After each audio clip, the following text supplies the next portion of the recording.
Hermosa Beach welcomed Culture Club South Bay to the community. And I was there with my podcast. I even hosted a live auction. Local politicians were there, old-time surfers. What a great night at the museum. Well, this is Boyd the Broker. You know, I suffered a major stroke in 2021, but now I've become an example of what can be accomplished with dedication, family, and above all, hope. I'm willing to discuss anything so that others will find inspiration to recover as well as I have. And we're on iHeartRadio. I'm Boyd the Broker podcast, real estate, wealth, and wellness. Maggie. You know, Maggie's short for Margaret. Thank you, Boyd. The only reason I know that, I just got a look. Luckily, we do video as well. I just got that look of, thank you, Boyd. I just met you and you're a complete moron. But I'm on iHeartRadio, and so we're going to have some fun. Great. And so tell me about you, Hermosa Beach.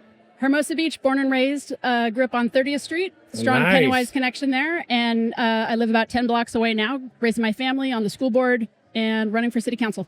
Running for city council. You know what? It's funny because our producer, Miriam, gave me a card and it says Hermosa School Board and that you're running for student council. And I went, oh, okay. So I got a teenager coming on, but I'm like, how is there a teenager on the Hermosa School Board? I go, what? I'm pretty sure you probably misheard her. So you're on the school board now and you're running for city council. I had Steve Napolitano on earlier. I just love saying that name, Napolitano. It's a good Italian name. Right? I'm just proud that I can say it.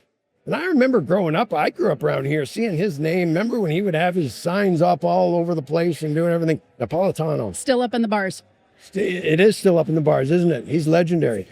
So you love Hermosa. Bringing in Culture Club is pretty cool to Hermosa, right? I mean, it's a lot of the kids that grow up in these areas have complete access to the beach. And then you go 5-10 miles away and these kids have never even been to the beach. And Allison has brought a whole group of kids. And the fact that the city is now involved is just terrific.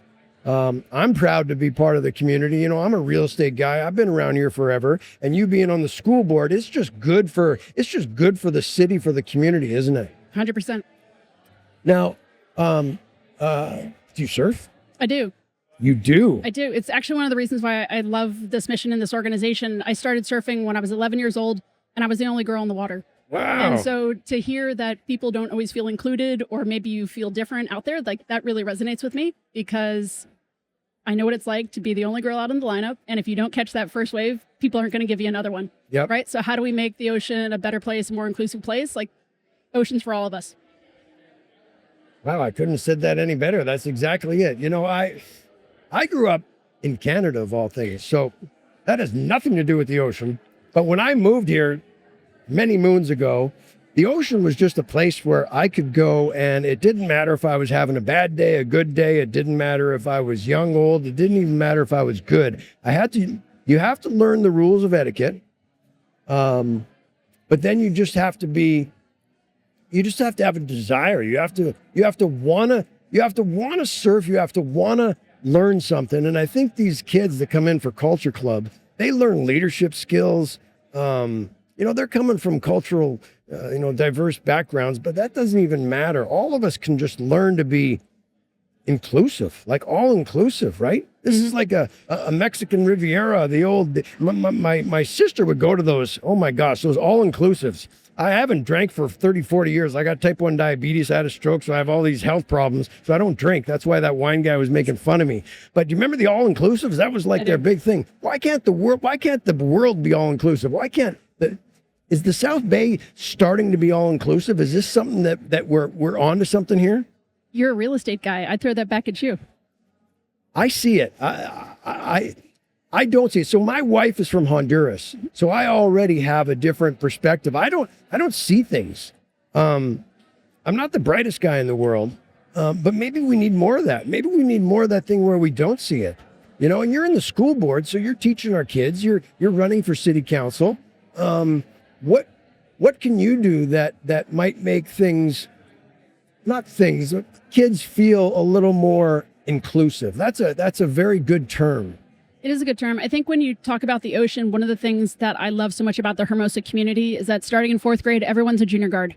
And it is just something that is a Yes. tradition, and it's a mainstay. And I love that Supervisor Holly Mitchell provides free swim lessons and free training camps for kids, because there's not a whole lot of pools that you can get your kids in to pass the swim time. And if your kid does that, the pride and the smile on a fourth grader's face when they can do a swim lesson and then they get to go be a junior guard and wear the uniform is something that can't be beat. I'm so glad you brought that up.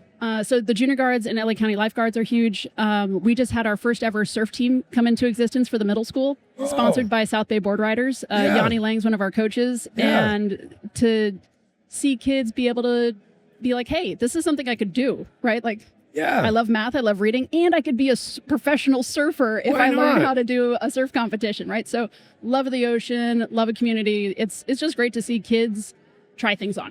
Yeah, my son did junior guards, and I think that program is just an absolute treasure for kids to be able to take. You just learn so much. It's all about confidence, right? I mean, and then you learn. Then you get older, and you learn it in business. You apply it to relationships. You apply it to everything. This is something that I taught my son, who, by the way, first year at Berkeley. Congratulations. So he's got my hair, luckily, but he's got my wife's intelligence. So I think he'll be just fine, which is awesome. And in-state tuition. And that's a good thing, too. You know what? Yeah, because he was going to go to Boston College. And that was a whole other... I'm like, I got to get back into real estate podcasting. Doesn't mean I got to sell some houses.